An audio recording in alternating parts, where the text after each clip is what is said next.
एक समय की बात है, एक बौद्ध मठ में दो भिक्षु रहते थे। दोनों अपने गुरु के प्रति समर्पित थे और ध्यान और साधना में गहरी रुचि रखते थे। एक दिन उनके गुरु ने उन्हें एक छोटे से गांव में जाकर एक महत्वपूर्ण कार्य करने का आदेश दिया। उन्हें गांव के लोगों को करुणा और धैर्य का पाठ पढ़ाना था। दोनों भिक्षु गांव की ओर चल पड़े।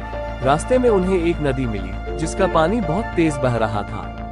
नदी के किनारे एक युवती खड़ी थी, जो उस तेज बहाव को देखकर डर रही थी और उसे पार नहीं कर पा रही थी। पहले भिक्षु ने उसे अनदेखा किया और आगे बढ़ गया, क्योंकि उसने अपने गुरु के निर्देशों का पालन करते हुए स्त्रियों से दूर रहने का निर्णय लिया था।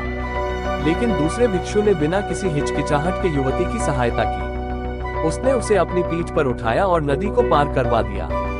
जब वे गांव पहुंचे, तो पहले भिक्षु ने दूसरे से नाराजगी से कहा, तुमने गुरु के नियमों का उल्लंघन किया। हमें स्त्रियों से दूर रहने का आदेश दिया गया था, फिर भी तुमने उस युवती की सहायता की। दूसरे भिक्षु ने शांति से उत्तर दिया, मैंने उस युवती को नदी के पार उतारते ही उसे छोड़ दिया था।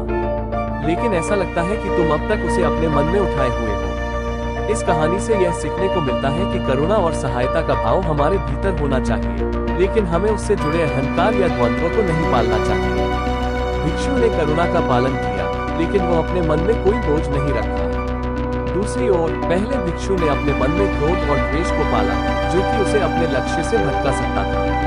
कहानी का सार यह है कि हमें करुणा और धैर्य से कार्य करना चाहिए और उसे करने के बाद अपने मन को शांत